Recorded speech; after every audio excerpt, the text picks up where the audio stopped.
Welcome to video on high voltage engineering for 7th semester electrical engineering. In this video we are going to start with the 5th unit, that is measurement of high voltages and currents. At very first topic we are going to consider is methods of measuring high DC voltages. So two methods will be covered in this particular video. First one is a high resistance in series with microammeter, and second is the resistance potential divider. The learning objectives for this particular topic are understanding the constraints in measurement of high voltages, two basic methods used for measuring high DC voltages, and advantages and limitations of these methods.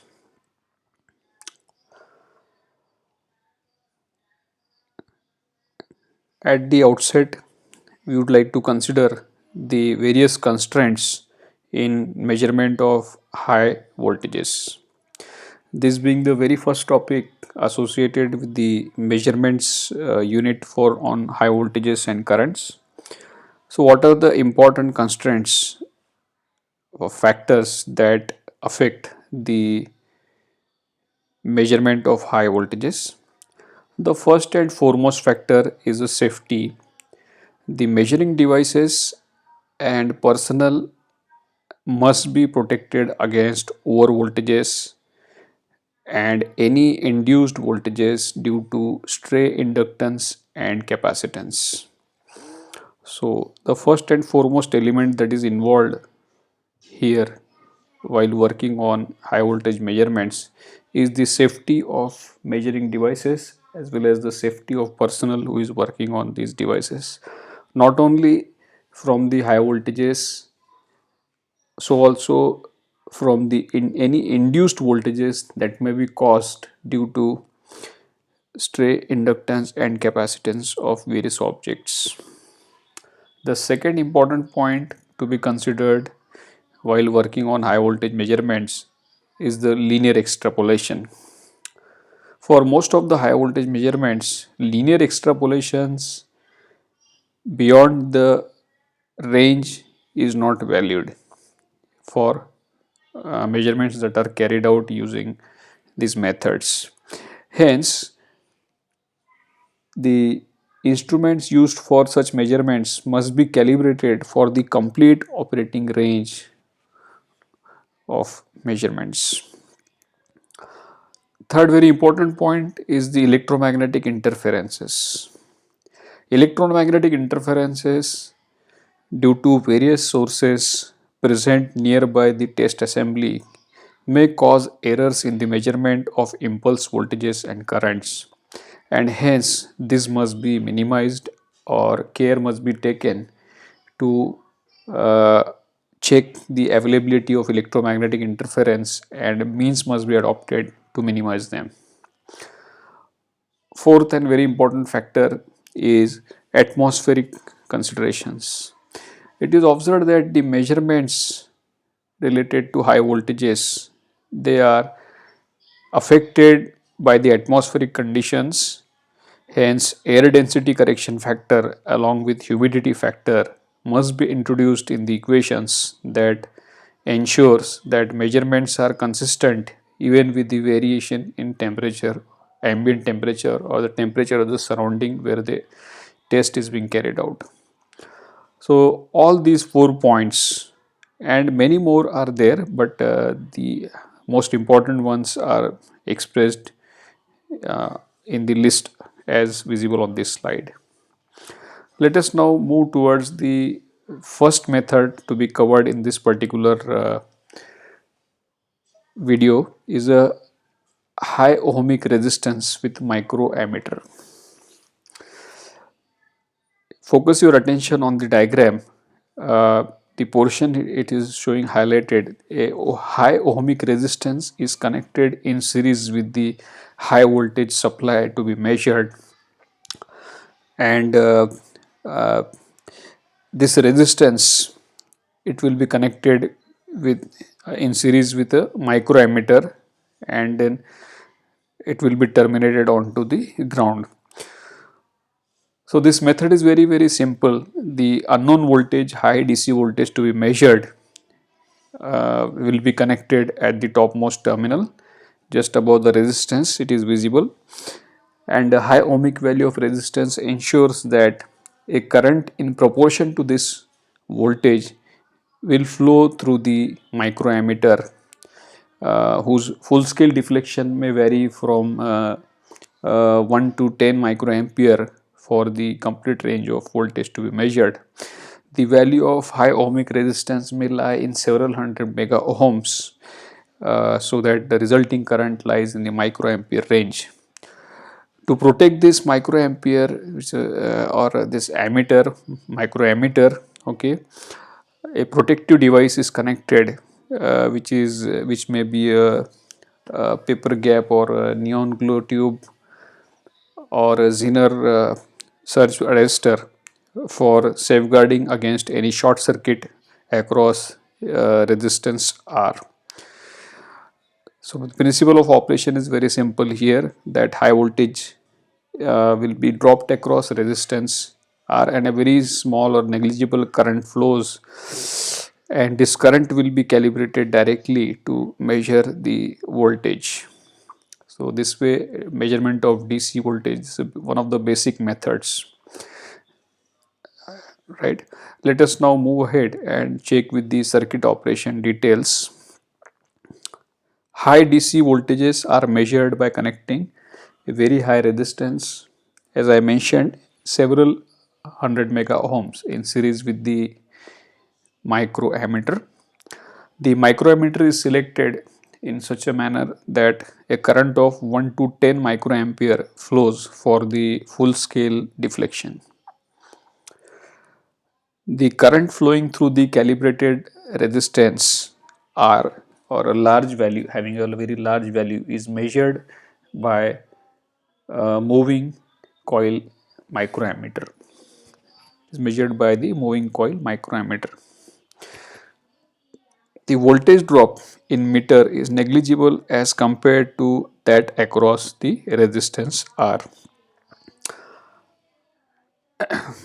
The fifth point is a protective device in the form of a paper gap, a neon glow tube, or a Zener diode with suitable series resistance is connected across the microammeter to protect against high voltages in case series resistance R fails or there is a flashover across it. So these are the various points related to the circuit operation of series resistance and microammeter method. That is the first method. The range of voltages that can be measured by using this particular method, uh, this method can be used for measuring DC voltage up to 500 kV with an accuracy of plus minus 0.2%. The advantage of this method is a simple circuit, just a simple high resistance connected in series with a microammeter and a productive device, and it is also low cost because fewer elements are involved. But there are certain limitations as well. This being a very basic circuit, there are some drawbacks observed and can be understood very clearly that, first of all, due to the use of resistance, power is dissipated in the circuit, causing source loading, as we are consuming some amount of energy uh, that will flow through the resistance and will be dissipated. So there will be source loading. Secondly, the value of resistance itself is sensitive to temperature variation. As temperature varies, the resistance which is used for the purpose of measurement here may have positive or negative temperature coefficient. So with every degree change in the rise in the temperature or fall in temperature, the value of resistance may vary, and that will bring about change in the error, and the observed value may differ with the variation in temperature. The circuit is also sensitive to the mechanical stresses, as